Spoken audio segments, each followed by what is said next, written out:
Hello, ladies and gentlemen, and welcome back to Facts and Fight Crypto. My name is Ben, and today we're going to be talking about why the fundamentals are different this time around with Bitcoin and Ethereum.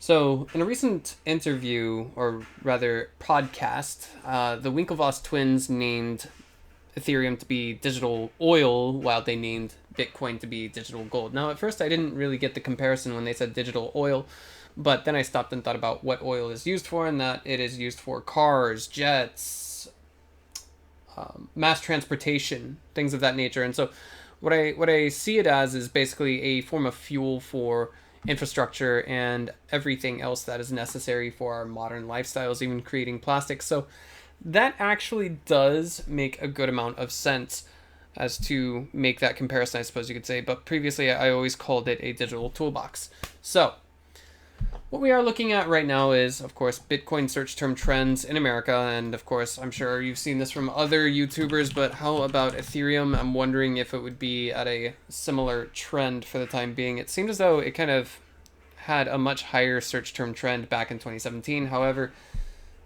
what I've noticed about this particular algorithm that checks for it on Google Trends is this value of between 1 and 100, basically on each spot on this graph, basically determines when it was at its maximum, if you will. So this is just a hypothetical of, say, for example, if there were 100 people searching for a particular term on Google, when did they search for it? And I'm trying to get that number here. It looks like it kind of dipped between the week of January 2018, January 6th, 2018, and the next week, which was January 14th of 2020.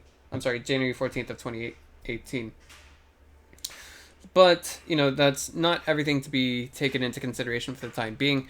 And what's more important is to see, one moment, what's more important to check out is the countries where this is relevant to. You may have seen Sunny Decree already catch this or look for this, but I'm going to see what kind of buzz there might be for Ethereum in Argentina.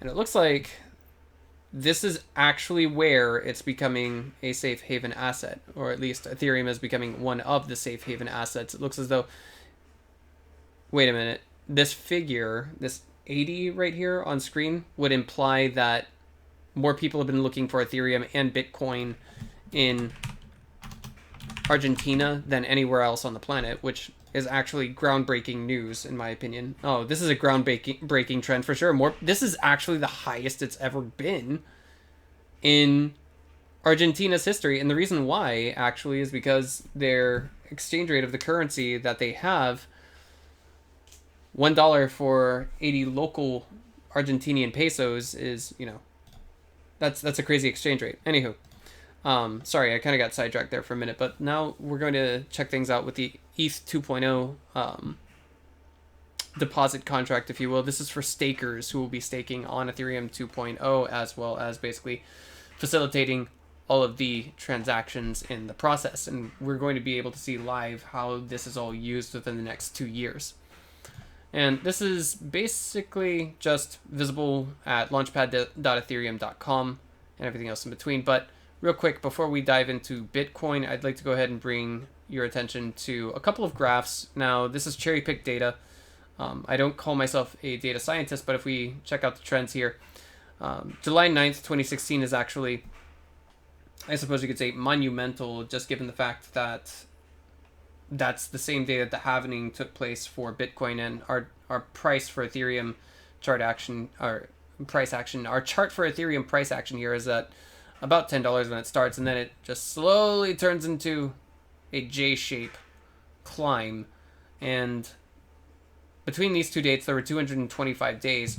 So what I decided to do was what I decided to do with our second chart here was just take 225 days and then just kind of map it over here to this chart from CoinGecko. I know this isn't TradingView. I know it's not quite as concise, and I know that CoinGecko as a charting service is definitely not the best, because on the March 2020 flash crash, they actually don't show that Bitcoin goes below 4,000 US dollars. I was there seeing it at 3,800 with my own two eyes. However, back to the topic of Ethereum, just black and white on paper, things are different this time, and I think that's because people are opening up to the idea of Ethereum 2.0, and on top of that, the price has climbed essentially three times its, I guess you could say, beginning price. So Bitcoin is in some ways an indicator, or if you will, the king of all cryptos, most certainly, but Ethereum also has its own little community. So let's move on to Ethereum now. Oh, I'm sorry, Bitcoin for the time being. And this is where I guess you could say we're going to say, okay, things are different this time, but they're also not entirely different. They're not too different. The biggest, I guess you could say, base example would just be the fact that Bitcoin is meant to be a hedge against inflation, and it seems to be fulfilling that narrative, if you will. But this is a pretty interesting video that I think a lot of you guys might have seen a long time ago, and it's simply investing $1 a day into Bitcoin over 5 years and seeing what it nets you. I do apologize as I... Here we go. Now, the in and out of this one is very simple. You can just plainly see that if you put $1 on Bitcoin every day over 5 years from 2015 all the way until I think it was February of 2019, then this is how much money you would have versus how much money you actually have here. That is to say, you would have over $20,000. Meanwhile, if you just kept it sitting in dollars, it would be $1,858. If we take that over here, however, which is actually from the top of the bull market for Bitcoin, and then we compare it to just leaving it in fiat, there's actually, it becomes a different story. Like, yes, you can see that they're kind of flipping, they're trading places just a bit in this little race, if you will. And there's a time when Bitcoin performs extremely poorly. However, as time goes on, we see a bit of a flippening, if you will, between just, there it is, US dollars and Bitcoin held in just straight up Bitcoin. However, it's worth noting that this is way before that flash crash, or at least 1 month before that flash crash took place earlier this year in 2020. Catchy headlines. We've got an NFL player who is being salaried in Bitcoin. That is to say, Russell Okung. He was actually trying to get that, I think, under his contract a few years ago. But what I find most catchy is certainly this reply from Mayor Francis Suarez of the city of Miami. And that is, retweet this if you would move to Miami if Mayor Francis Suarez put 1% of the city's treasury reserves into Bitcoin. He says definitely open to exploring it. And that's the use case behind Bitcoin. This is how things are different. It's not just search terms. Like, how do I say this? When your government seems to have abandoned you. Let's go back to the Google Trends thing. What absolutely blows my mind is that in Argentina, people are looking for Bitcoin more than they are in America. Now, I suppose you could say this is a relevance issue, but wait, I think I might have gotten that data wrong. So if we go back to the past 5 years, all right, now let's search for Bitcoin in Argentina, and maybe I got something mixed up. No? Well, okay, I'm actually not wrong about that. Okay, all categories. Well, web search. All right. This is something else. Now, if we go into, say, for example, the USA, we might have some people who are just, very dismissive, almost completely automatically, but this could actually be where the beginning of all these hedge fund managers, all these financial institutions start to actually get into Bitcoin, because it seems like we're stirring up a commotion, if you will. Like, everyone who is invested in cryptocurrency, everyone who is in Ethereum, everyone who is in Bitcoin, and everything else in between.